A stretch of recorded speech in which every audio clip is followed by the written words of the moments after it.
There's an under-the-gun straddle to 10, and middle position raises it up to 35. We're in the cutoff, and we're holding ace-ace, jack-4, double-suited in diamonds and clubs, and we re-raise to 120.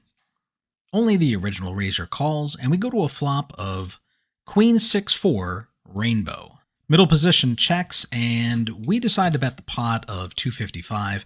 Middle position doesn't have a ton more. He gets it all in for 275, and he does want to run it only one time. The turn is the 9 of clubs, the river the king of spades. You're good on this. Aces. King of spades on this. Like, there's a $10 under the gun straddle, and early position makes it 30. We're in middle position with ace-ace, 2-2, suited in hearts, and we call for 30. The hijack calls. Now the cutoff raises to 75. Early position calls 75, and we drop the hammer, raising it up to 345. The hijack gets out of the way. The cutoff shoves for 500 total, and the original raiser goes all in for 575, and we make the call. They only want to run it once, and the flop comes down the king 8-2, all diamonds. This is not a great flop for us. It's most likely that one of our opponents does have a set of kings here, and obviously we don't block the diamonds, so that's a threat as well. We've only flopped bottom set, so not looking good. That's bad. That's bad. The turn comes the 3 of diamonds, the river the 4 of diamonds, and the early position player shows down the ace-queen 10-10, with nut diamonds. The player in the cutoff shows us king, king, queen, jack. So once again, we get our money in as an equity favored 3 ways. Since both of our opponents have smaller pairs than us, we are close to 53% equity 3 ways, which is just a fantastic spot. But unfortunately, this one doesn't go our way. We're on the button, and it's a limped pot 5 ways. We hold the ace-10, 5-3, suited in spades and clubs. The flop comes down king, jack 2, all spades. It checks to us on the button, and here's where we fuck up the hand. We slow play on the button. If we make a bet, no one has to necessarily believe we have the goods, since we're in an obvious steal position. But instead, we don't build this pot. Well, now the turn falls the king of hearts. That's just fucking fantastic, you big dummy. You know how many people play king jack in this game? You're probably drawing to a 1-outer now, needing the queen of spades to hit a royal to have any shot at this pot. It checks around again. I figure if anyone was full, they'd have bet to build the pot, since it's such a tiny pot right now, so I bet the pot for 25. The cutoff is the only caller. The river falls the king of diamonds. Why not? We both check it down, and our opponent shows up with jack 6, 6-5. So because I chose to not bet the flop, instead of winning a small pot, I lose a slightly larger pot for it. What's hilarious is I was almost 97% equity on the flop against this guy, and on the turn I was still 90% to win, and I'm just running real good today. And playing even better. Under the gun straddles to 10, under the gun +1 calls, and we are in early position, and we call holding the king-queen, jack-7 suited in spades to our king. The flop is king 10-3 with 2 spades. Under the gun +1 bets 35. We're holding top pair, the second nut flush draw, and an open-ended straight draw, and we opt to raise to 150. Under the gun is the only caller. The turn is the 8 of spades, and now early position bets 150 into us. We've turned the second nuts, and now our opponent bets into us. We block some of the straight and flush draw combos he could have, but when he bets the turn after calling our flop raise, it obviously looks like he has a flush. But this is the same guy who was playing jack 6, 6-5 on the last hand, so he could be overvaluing a weaker flush. I call with position to see what develops on the river. The river is the ace of clubs, and he bets 200 into us.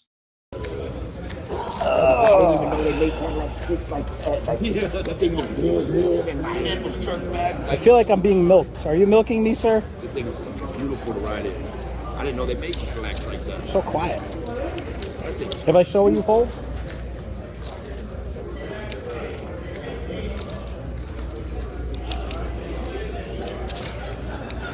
Show when you fold. Player calls. Showdown. Yeah, I was milking you. He turns over the ace of spades, 10 of diamonds, 10 of clubs, and 4 of spades for a flopped set and flush draw. On our flop, our opponent was around 53% equity against our 47%, But we were drawing dead after the turn, and given his previous weak play, we didn't give him credit for the nuts. Sometimes bad players will get big hands too, and you have to be ready for that. It's your own doing. That's right. It's all skill if I win, and everything that goes wrong in my life is the dealer's fault. That's exactly it. 100%. Marriage problem, He knows. dealer. Yeah, you're right. I can't get it up, dealer. We're in the small blind holding ace-king, 8-5 double suited in clubs and diamonds, and the pot has been straddled to 10. We go 5 ways to a flop, which comes the 10-8-7 with 2 clubs. We check, and the under-the-gun straddler says, woo, and bets 50. We're the only caller. All right, I need a deuce. Punisher, dealer. The turn comes the king of hearts, so now we've improved to 2 pair, plus we have the nut flush draw, but the potential for a made straight is still out there, and we opt to check to the straddler. She bets the full pot of 150, and now we have a decision to make. If I show, will you fold? If I show, will you fold? Okay.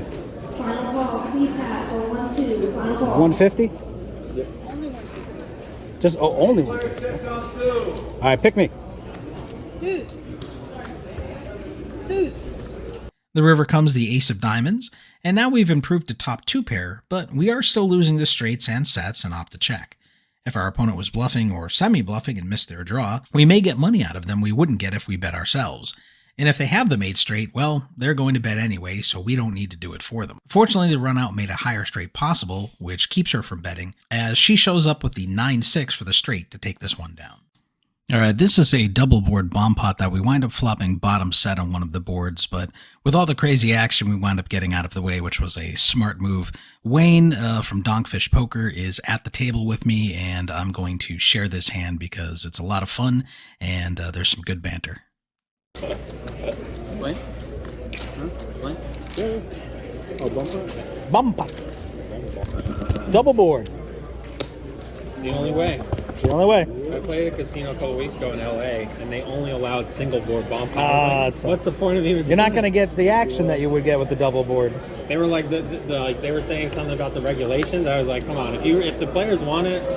Well, I mean, yeah, some places they have to get Here you go. I'm talking. they have to get approval through like Yeah, the this was a Hollywood Park in LA. It's like some right governing next to the board. Rams Stadium. Sometimes they have to get approval through a governing board. All right, first flop is 9 of spades, 6 of clubs, 4 of clubs. Next one is 7 of clubs, 7 of spades, deuce of clubs.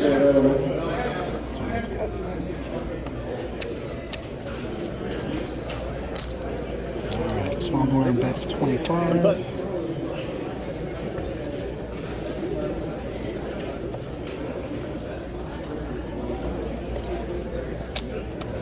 Position calls.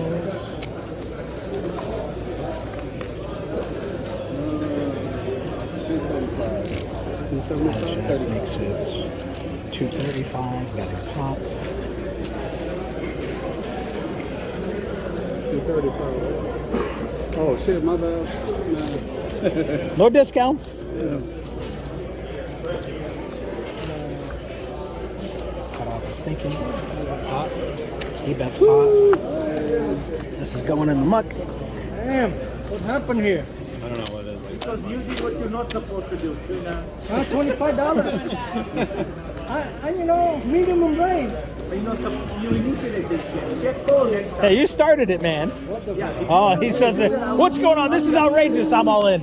I would have, if you didn't do that, I'd be upset at you. Lots of action going on here. I have a 2-over pair. I had a Jackson Queen in my hand. Wayne from DonkFishPoker is all in. I got the 7 deuce on the bottom. I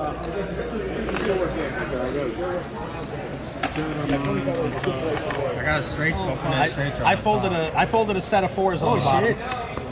Yeah. Shit. Nothing. Oh shit. I got You lay down me. do me. I got nut. Me too. Nut. Me too. You got 8? 7, 8. How the heck you do that, man? Straight. 6. That's 6. Pure mayhem. Pure mayhem here at the lodge. There's Wayne from DonkFishPoker. Say hi to the vlog, Wayne. What's up, guys? He's going to win 3/4 of this massive pot. Meanwhile, I'm over here in Stuck City. I hope he don't have the. I need a loan. Send me some PayPal. Send me some Venmo. Help me out. There's a $10 straddle, the hijack calls 10, and we're on the button with King Jack 10-9 double suited in spades and diamonds, and we bet the pot to 45 to try and isolate.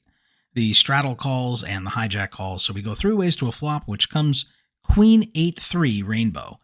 It checks the hijack, who bets the pot of 140. We only have about 410 in our stack, but we opt to make the call with position. We have the inside wrap draw. We could pick up additional equity on the turn. The turn comes the ace of spades, and the hijack bets enough to put us all in. So now we have a pretty big draw. We can hit any 9, 10, jack, or king to make the nuts, and we decide to go with it. We got our last $270 in and agree to run it twice. The first river runs out the 4 of hearts, the second river the jack of hearts, and our opponent shows up with Queen 10, 8-3 for 3 pair, and we chop it up. That's what on the boards. Yeah, no, I figured I could pick up. I got a set of aces. I could hit a 9-10 jack to make a straight. I could hit something on the turn to make a draw. So, nice sound. I thought I had a pocket aces. When I see the turn shot, I didn't like it. You were like, that's not a good turn for me. Suck a dealer. We are under the gun +1, and we make it $15 holding ace-ace 9-5 suited in clubs to our ace. The cutoff, button, and big blind all call. All right, pick me. Don't do me dirty like you did her, man. I don't want to go home. Stick around. The flop falls King Jack 10 with 2 spades. When it's checked to us, we have blockers to the nut straight, and we have the naked ace of spades and decide to use our tight image and our blockers to bluff, betting the full pot of $65. We get through most of the field except the big blind, the same player who was in there with Queen 10, 8-3, and 3 spades the previous hand, calling a $45 raise out of position. To say his range is wide would be an understatement. The turn is good for us following the 3 of clubs and giving us the nut flush draw. Our opponent checks, and we could continue barreling here and probably should, given he could be on a spade draw. But given how bad this session has been going, we get gun shy and check behind. The river is the 8 of clubs. Bingo, bango, bongo. He checks, and we bet the pot of 195. It may look like we're on the flush or straight draw that whiffed, and we could get looked up light, as it will be hard for our opponent to put us on the backdoor flush. He says we're good and missed his flush, and we take it down. There's a raise to $15 from early position, and then middle position makes it $50. Hijack calls, and we're on the button holding King 7-4 suited in hearts to our king. We make the call, the big blind calls, and early position calls, and we go 4 ways to a flop, which comes 9-2 with 2 hearts. It checks to middle position, and he bets $100. We have an overpair to the board and the second flush draw, but opt to just call. There are opponents behind us who could be springing a trap, and we want to avoid overcommitting here and see what they do first. They all fold, and we go heads up to a turn. The turn is the Queen of Hearts. We've turned the second nut flush on a paired board. Our opponent checks, and we decide to slow play it and check behind, hoping we'll get something out of him on the river.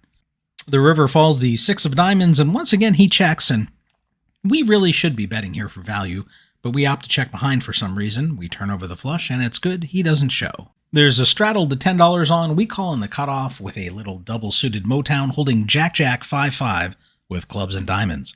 We wind up going 7 ways to a flop. The flop is 9-7-3 all diamonds. It's checked to us, and we may be good here, and with our image, we may be able to get some players to fold a better flush that isn't the nuts, so we bet $50. Mr. Queen 10-8-3 decides to look us up in middle position and calls the 50. We go heads up to a turn, which is the Jack of Spades. He checks, and once again, we should be betting here. We've turned a set, so in the event we're running into a sticky non-nut flush that is ahead of us, we still have outs. But like a dummy, we check behind. We are just not playing well this session. The river falls the 6 of spades. He checks again, and we could go for value here, but once again, we opt to check it back. He announces 2 pair, and we're good. We're in middle position holding ace-queen 6-4 suited in diamonds to our ace. Aside from the suited ace and the ace-queen combo, the rest of our hand is pretty weak. But if we can see a cheap flop against the field, I do like playing suited aces. Under the gun calls 5, we call the hijack, the button, and the small blind call. We wind up going 7 ways to a flop, which comes ace 7-4 with 2 hearts. We flop top and bottom pair on a board with straight and flush draws to be concerned with, so we check when it gets to us, and it winds up being checked around. The turn comes the 5 of spades, and when it's checked to us, the field isn't showing any strength, and we've picked up an open-ended straight draw to go with our 2 pair. And while not very strong, given the field playing timid, I figure I can take this down now. Pop, motherfuckers. 35, motherfuckers. Regular pot, 35. I pulled. All right, we got through one of the crumb bums. There we go. We got 2 down. No! No, my nemesis. All right, button's calling 35. All right, just me and the winner. All right, deuce. Punish him. Sacadilla. It's coming. It's coming. Oh, no deuce. Don't put a deuce out there.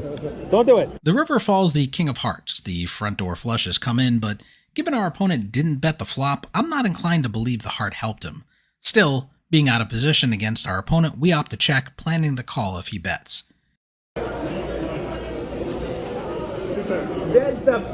Which 2 pair? 2 pair. You have to bet there, buddy. Everything got there. I wasn't going to believe he had the flush. He didn't bet the flop. Didn't bet the flop on the button. How could he have the flush? Like a besta dealer!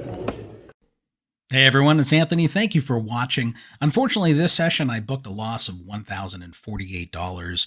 There were a number of spots in hindsight where I should have been taking value bets and I could have made some more money possibly. And I'm not happy with how I played. One thing that I do like about this vlog is that it's helping me keep honest with myself as far as I call myself out when I feel I've messed up, when I've missed value, when I've made bad calls or bad plays and I shouldn't have been continuing, when I'm playing hands that I shouldn't be playing. So that's helping me to improve my game, and I hope everyone appreciates that honesty. Mike, Nuclear Winter, Cameron David, and Anthony Farrell all mentioned my hairy arms from the last video. And you have to realize that this most recent episode that you just watched, as well as all the previous live vlogs, were all from my first week of live vlogging. So I'm doing 4 or 5 sessions of live play a week, but I'm really only putting out 1 episode or 1 session typically per week. So there's a lot of backlog. This is all from my first week of live vlogging, so I was very new to it. And an issue that I'm encountering with the tables at the lodge is that the rails are fixed. They don't lift up. And so I'm using this device here, the Pocket Jack, and as you can see, if the rails lifted up, I could put this under it, and that would help to stabilize it, and it would give it a different perspective as far as being lower towards the felt and the cards. But unfortunately, I can't do that with the way the tables are set up. So my options are to either place it directly on the felt, which kind of presents an issue because then other players, my neighbors, might be able to see the screen and see when I flash my cards and see what I'm holding. So my option really is to place it on the rail itself or on the cup holder.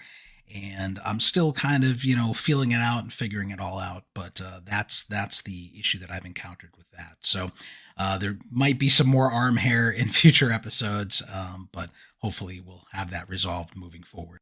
Brian Schaller wins, and I've got to read this here. Grigor Karaglanian all mentioned how passive I've been playing, not raising some hands that are more premium in spots. And my approach to PLO is a lot different than many other pros. Many other pros are going to approach the game with a pushing strategy. They're going to use position, they're going to raise, and they're going to try to be getting these hands heads up or 3 ways with positional advantage and be able to kind of push people around. My approach is vastly different. I approach the game with a pulling strategy. And my approach is rarely to raise pre-flop unless I can either get my stack in pre-flop with a premium, or I can create a stack to pot ratio that's pretty much 1-to-1. So post-flop, my decision is going to be automatic. And my reason being is that equities run so close pre-flop in PLO that a lot of my opponents want to play bingo. They want to just get stacks in pre-flop. They want to take away a lot of the skill of the game that happens post-flop. And so if I play into that and I'm straddling and I'm raising and I'm allowing them to get their stacks in pre-flop, at best, most of the time, you're going to be a 65-35 as far as equities go. A lot of times it's going to be closer to 55-45. So my edges are going to be smaller and you're going to have a higher variance. Whereas if I'm seeing flops, I'm going to get these players putting their money in where I'm 70, 80, 90% favorite. Sometimes they're drawing dead. So that's my preferred playing style. Now, that may not be what works for you. That may not be the most profitable approach. There was a player that I played with when I was was living in Tampa that was the best pro in the room, and he applied the pushing strategy, and he makes a lot more money than I do, and he's a much better player than I am. So I've found what works for me. You find what works for you. One case in point, I'm coming off of the past week that I just played was horrendous for me. One of the days I was playing, I sat in, the first table I sat in was just no action. It was all pros and nits. And I got a table change to the second table, and it was the complete opposite. It was absolutely insane. Just complete degenerates straddling to 40, 80, 160. I'm not rolled for 80, 160, and the stacks are super shallow. So you're playing with 5 or 10 big blinds, essentially, when it's straddled to 160 in this game, which to me is just fucking, it's stupid. It's stupid. I don't, if you want to do that, go play fucking roulette, right? But anyway, I got roped into that game. I got a bunch of really strong premium hands, and, I lost my first $1,000. Then I started buying, for only 500, because a lot of these guys had anywhere from 3 to 6,000 in front of them, but they're straddling to 40, 80, 160. So that doesn't last very long. In one hand, in this game, you could essentially get unstuck very easily because these guys wouldn't fold. You would have 5 or 6 people calling anywhere from $200 to $500 pre-flop, or $200 to $600 pre-flop. So you're going to the flop and the pot is anywhere from $1,000 to $3,000 already. Nobody has any stack depth, so you're forced to call off with, one pair and some backdoor draws a lot of times. And, like I said, the variance is just massive in those spots. And it's great if you're winning. Again, if I could win one hand that session, I could get unstuck. I went through, you'll see it in the future, but I didn't win a single fucking hand. It was gross. And I'm coming off this past Saturday where, again, I had another session that it wasn't crazy like that session. I didn't lose as much as I lost the session with Crazy Straddles, but I got crushed by a lot of bad players who were just committing with terrible hands, and I would have them crushed and, pre-flop as far as, the money going in, but it didn't matter. They just completely destroyed me, and it was very demoralizing coming off this past week. And so this week I'm actually taking off from poker just to kind of get my head straight. I'm trying to focus on going to the gym because I live a very sedentary lifestyle. So I joined a local community center, and I've been going to the gym every morning after I feed the cats and putting in 15, 20 minutes on the treadmill just to kind of ease my way into getting used to exercising again and to try to get healthier. And, that will improve my performance at the poker tables as well as I go along. In addition to that, this is kind of giving me some more free time so I can get a little bit ahead of these vlogs. It takes a couple of days to edit these vlogs, to put out a 20-ish minute video for you guys. So it's a significant amount of work on top of the live play that I'm doing, and just regular life, going and getting groceries and laundry and this, that, and the other thing. So it's a time sink for me, but it's one that I am passionate about, and taking this week off will let me get a little bit ahead of the game. So I've got some footage and stuff edited for future vlogs, and I can get those out maybe a little bit quicker as well.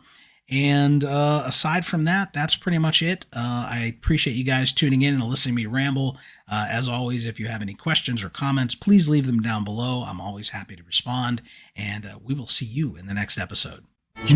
After watching a video like this, sometimes I'll like it, sometimes I'll leave a comment, and sometimes I'll subscribe. Sometimes I'll even do all 3.